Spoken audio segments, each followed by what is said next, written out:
Hello, everyone. Happy Wellness Wednesday. I hope everyone is doing great.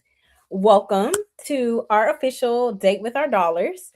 And this is what I'm going to name our Wednesdays Date with Your Dollars Wednesdays, because we are going through several books now that are talking about building our wealth. And we're basically having a date with our dollars. We're committed to being here every Wednesday at 8 o'clock Eastern. So, welcome.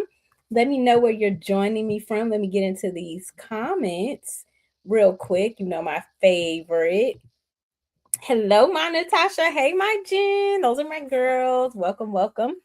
And if you all don't know me, because I know a lot of people watch the replay, I'm Mia James. I'm a financial wellness coach, and I specialize in tax-free retirement planning, also cash value life insurance, and guaranteed lifetime income. So I know some people are like, what do you actually do? So that is what I specialize in. But most importantly, I love to educate people about finances. So today, yes, Callie in the house. And I'm a Cali girl. I know a lot of people don't know that. Hey Errol, welcome in. Thank you for being here tonight. Appreciate your support. Shout out to Errol, my awesome options trading mentor. Real dope, y'all. Check him out. All right. So we are getting in today. We are about to talk about income protection. Okay. So we are on chapter 6 of my book. We're talking about income protection. So put a 1 in the chat for me if you have income protection. Put a 1 in the chat for me. I'm going to define it in a little bit, but I want to know how many of you feel like you already have some type of income protection.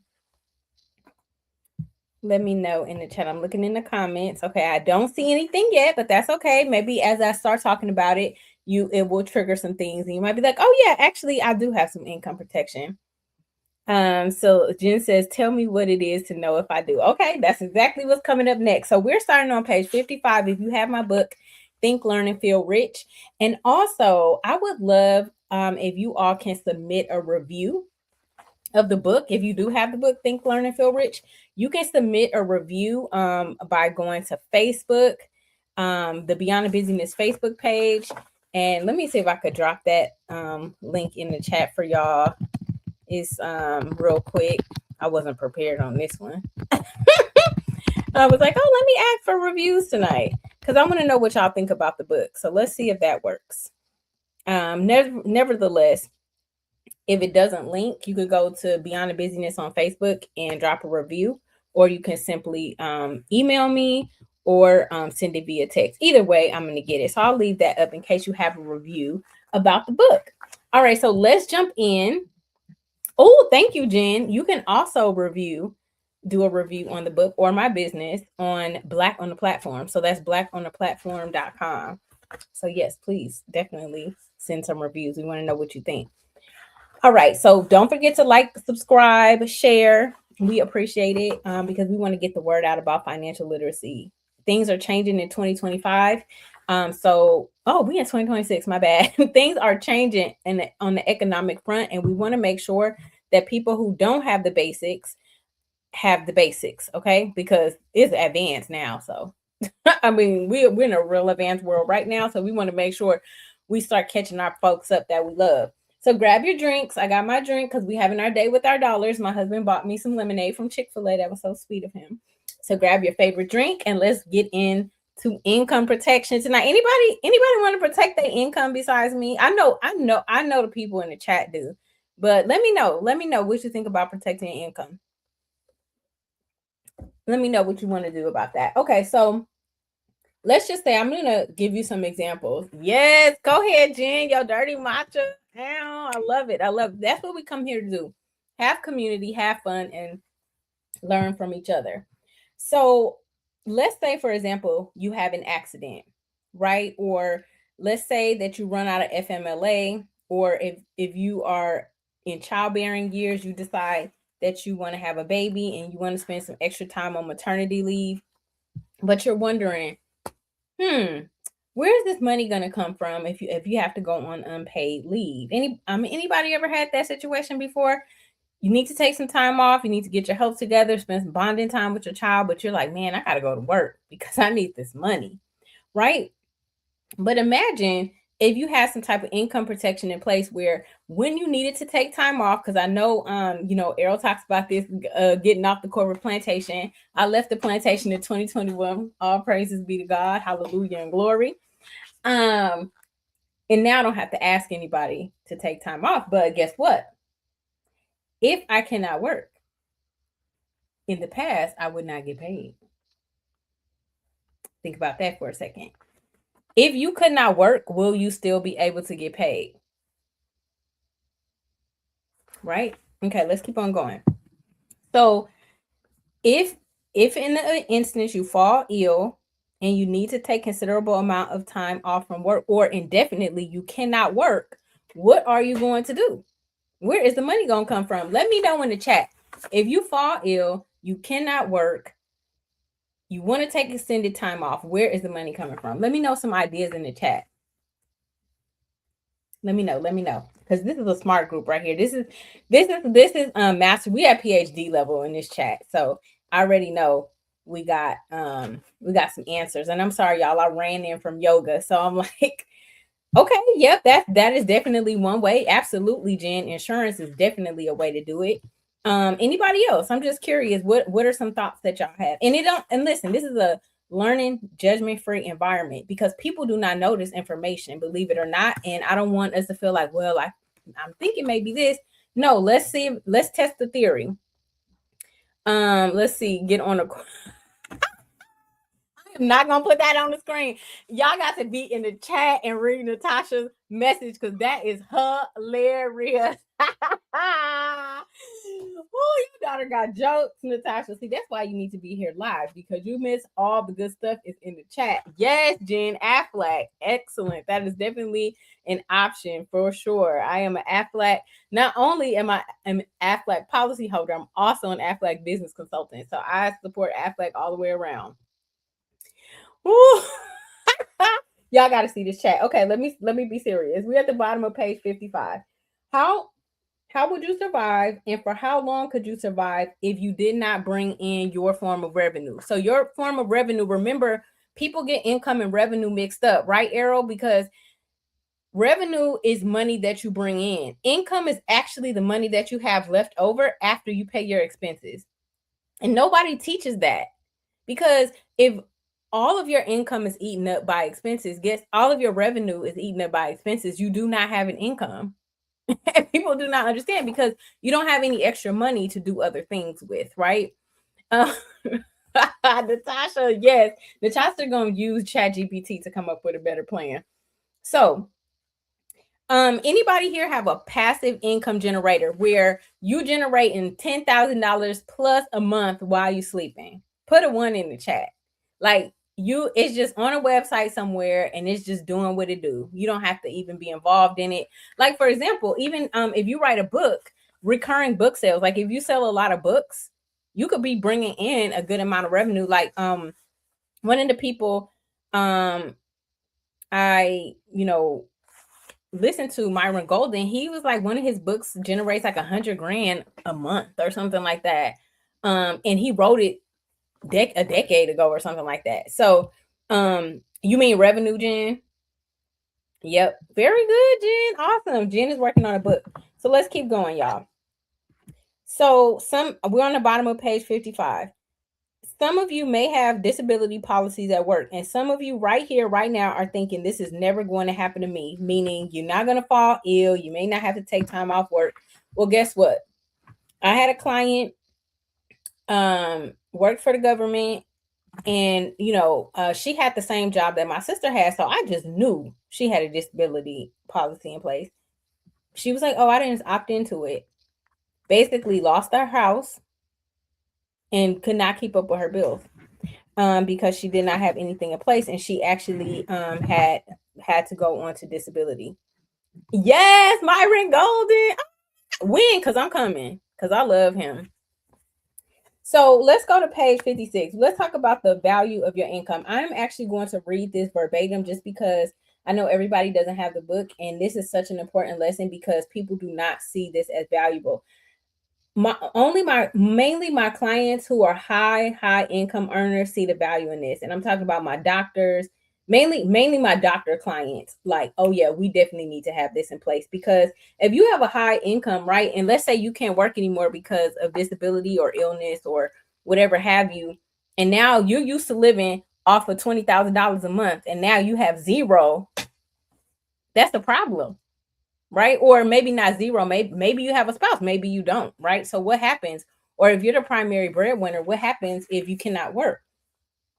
So I'm going to break this down. So first, think about this. Without your income, how are you going to pay your mortgage or rent, put food on the table, or cover life necessities? How are you going to save for retirement, right? Because one day you want to stop exchanging time for money. And if you have kids, how are you going to fund their college education? Or even if they don't want to go to college, fund their future businesses and fund future real estate investments or whatever type of investments for them. Here's a perspective to consider. The average value of a car, so at the time I wrote this in 2020, at the end of 2024, the average value of a car is about $38,948. And I'm pretty sure everybody got car insurance in here, right? I hope so. Hope everybody got some car insurance if you have a car. Okay, yes, let me know in the chat. The average price of a home is around $349,000. This is a national average, not California, not New York. I'm from California, currently residing in New York, so I could tell you that ain't the truth. All right. But if you're a homeowner, you probably got homeowners insurance. Anybody here got some homeowners insurance?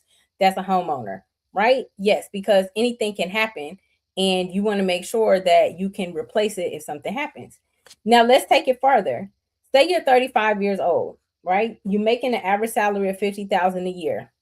These are general numbers, and you plan to retire at 65. I know that's none of us here because we on an early path to retirement. We trying to live, like Errol said, we're trying to be at that beach tanning. I'm gonna be in Fort Lauderdale with you, Errol. Listen, I love Florida, and so I'm trying to be tanning at the beach too, right? Exactly, Jen. Real estate has, like, my house in LA. I used to live in the Crenshaw district back in the early 2000s. I think my parents paid 250K, maybe for that house. Is now worth 900 something thousand dollars. And it's a small house.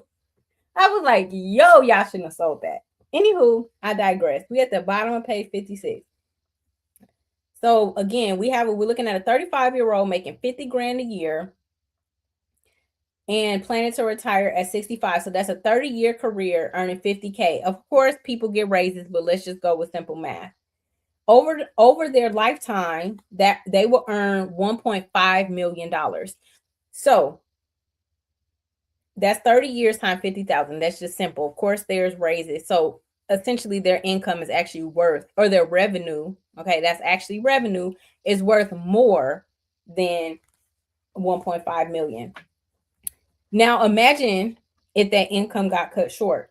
How are you going to cover the basics, right? Let alone retire. And for those of us who are going to have yachts and private jets, I'm not talking about the fabulous life that you're planning, because we're talking about the basics here. So we know that the fabulosity of the life that you really want costs much more than that, right? Like Errol always said, like he want to go to Vegas and he want to go go to Atlanta whenever he wants to. That's the life that we're trying to live, right? Like I was just on a call today, and one of the groups I'm in, and we're like, okay, what date are we going to Mexico? And they were like, and so my mentor was like, well, Mia can't go because she's going to South Africa. And I was like, it's okay. I can go to South Africa another time. I'll go on a trip with you guys. And then the next person was like, well, I want to go to South Africa. Well, I want to go to South Africa. And they were like, well, why don't we go to South Africa? And I was like, okay, bet. So basically I get to do both. Anyway, I digress. So, obviously it takes money to do these things. Page 57. It says, many of us have insurance on our cars, our homes, our phones, but nothing to protect our income. Many of us will never use these insurances. You may never have to do a claim on your car insurance, never have to do a claim on your homeowners, never have to do a claim on your cell phone insurance. But what happens if you can't make your income? And we don't take the time to think about the importance of our income. So right now, what I want you to do, if you have the book, page 57, or if you don't, I'm going to give you a calculation. Exactly, Natasha. Why not both? Why can't you have it all, right? I want you to calculate how much your own personal income is worth. Okay. Yes, Jen. Very good. Very good.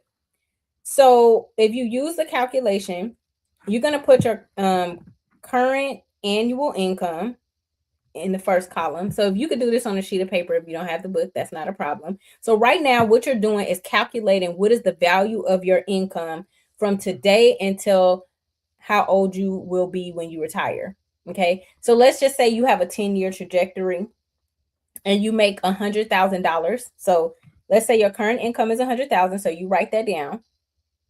How many more years are you going to work until you retire? I like to call that a work optional lifestyle, because if you love what you do, you may not fully retire, but you're not working because you have to. You're working because you want to, because you're passionate about what you're doing. Like I'm passionate about what I'm doing, right? That's why I do these YouTube lives. I absolutely enjoy it. Okay. Don't forget to like, subscribe, and share, y'all. Don't forget. Don't forget. Okay. So now you're going to take current income. That's A. B is how many more years till you retire. So let's say 10. So if you make $100,000 a year, and then 10 more years to retirement. Let's just say that that's when you're like, I'm done in 10 years. I got 10 more years. So what you're going to do is multiply that 100,000 or whatever your number is time how many years left you got to work. So in that case, the example I'm giving, that's $1 million. That's $100,000 in annual income times the 10 years left that I plan to work. That is $1 million. So that is the current value of your income right now. Let's move on to page 58. If for whatever reason you couldn't work for the next 10, 20 years, how would you survive? I want you to think about this, because most people do not think about that at all. They don't think, nobody is saving money for, God forbid, if you're diagnosed with cancer and you cannot work. Because I have clients that had to drain their entire retirement plans because of the medical bills they were drowning in. That doesn't have to be the case if you're properly prepared. What will happen to your children? What will happen to your spouse if your revenue is no longer coming into the home? If your income disappeared, how would you continue to build wealth? How would you continue to build that legacy that I know all of us on this live are building? How would you do it without your revenue? So consider this. What would happen if you couldn't pay for transportation, keep a roof over your head, or afford food? These are tough questions, but they're important. So if you don't have look, y'all got to read this. This chat is hilarious. So if you do not have income protection, let me see if this is going to work.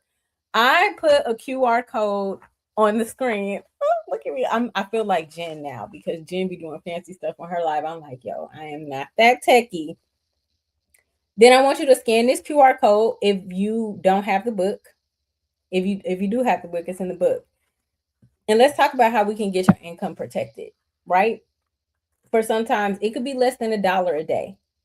But I don't want you to be like my client that I had that lost everything because she did not have one simple thing in place. And it's like we have all the things in place that we might never use, but we never think to protect our revenue at all.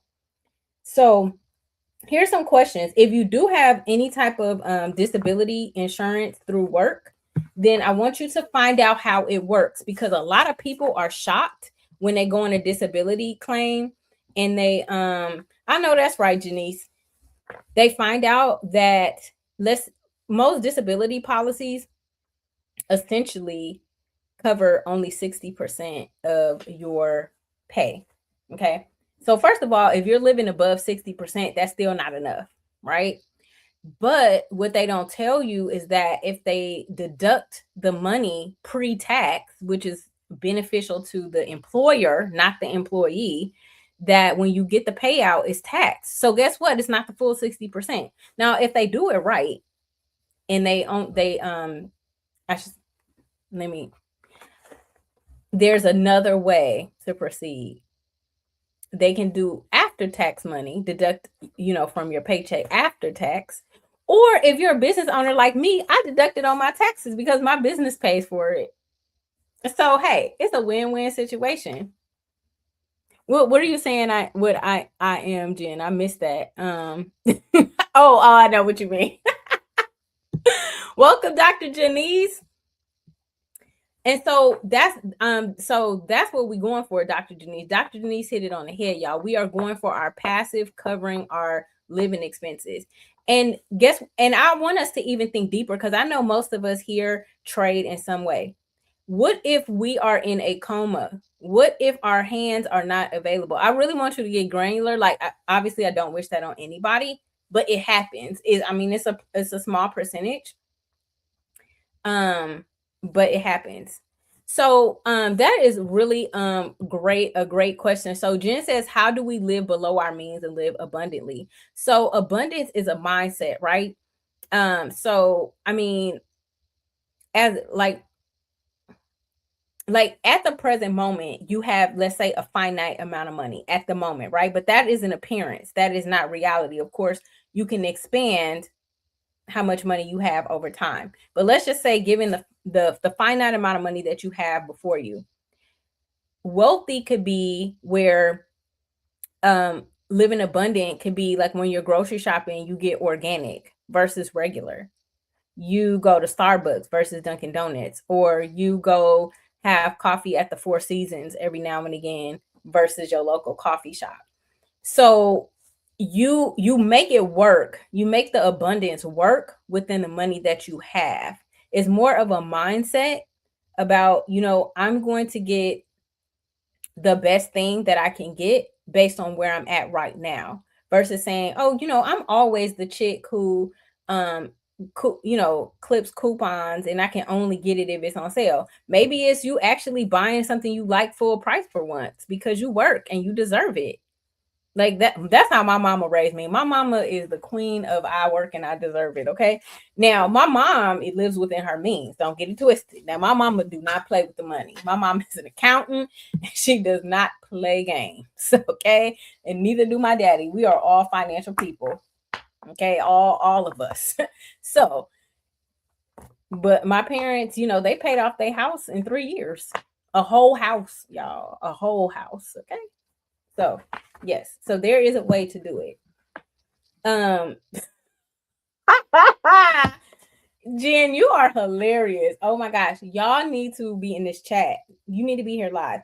So let's wrap up here with these questions. These are questions on page 58 that I want you to consider if you do have some type of income protection.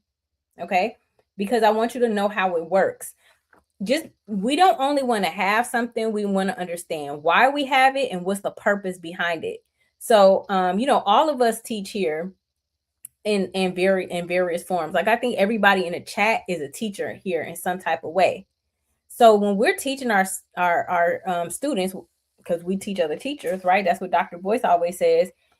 We are understanding the why and the purpose, right? And is because how do we know if it's doing what it's supposed to do if we never gave it a goal and an intention, right? So if you signed up for disability at work or wherever you have it, I want you to make sure ask these questions. First of all, is it short term? Is it long term? The definition of short term is 90 days or less. Long term is 90 days up until retirement age of 65. Sometimes 67, depending on the carrier. Number 2, how much will you receive after taxes if you file a claim? So this goes back to what I was telling y'all. Does your employer take the deduction before taxes or after taxes? Because if they take the deduction before taxes, your benefit will be taxed. So make sure you find out that so you can know exactly how much you would get if you went on claim. Number 3, is there an elimination period? What does that mean? Does anybody know what the elimination period means? Because what, we be paying for these benefits and we don't use them, or we don't know that we can use them. And if you have Aflac, y'all should be getting y'all wellness claims. Aflac pays you out money every year for certain policies just for doing preventative care. So anybody know in the chat what the elimination period is? Okay. What that means is if you file a claim, and this is important for y'all to know with any type, like certain insurances. Let's see, death and taxes, the only thing.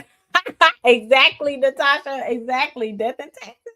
This is facts. This is pure facts. They're faithful like the Lord. Okay, and bills are faithful just like the Lord. I'm trying to tell y'all, they really are. What an elimination period means is that if you file a claim, you may not be able to get paid out until that elimination period is up. What does that mean to you? Well, if you have let's say you have a 30-day elimination period, that means you're not getting any money from that claim for 30 days. So you got to have an emergency fund available. Exactly. That's right, Jen. In between time, you got to have money to cover it between the time you stop working and stop earning the income. You might have vacation time that can cover the gap, but if you don't, you got to have some money to cover the gap until the claim kicks in. Number 4, what qualifies you to go on disability? Some disability policies are only for full disability, not partial disability. So if you can work part-time, hey Faith, welcome. If you can work, you may not qualify. So you need to understand, is it partial disability or full disability? Or can I do both? Right? Number 5, is the claim taxable? Right? And we already talked about this one. So your life work is to, one, calculate the value of your income. I hope if you weren't here earlier, the value of your income is your current annual revenue, not income. Your current annual revenue, which is the money you bring in, times the number of years you plan to continue working until retirement or work optional living, 10, 20 years. That is the value of your income between now and the time you decide to stop trading time for money.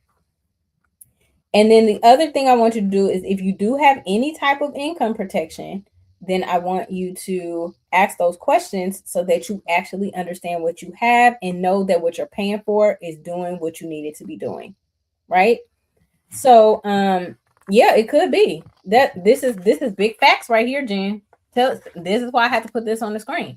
If you have a long elimination period, some people's elimination period could be 30, 60 days for a long term, or 90 days for a long-term policy. So do you have 3 months of money that you can live off until your claim kicks in? This is real questions that we have to ask ourselves in the event something like this happens. This is protection at its finest, right? God forbid, but we want to be, as wealth builders, we also need to be wealth protectors. We cannot just be like, I'm building.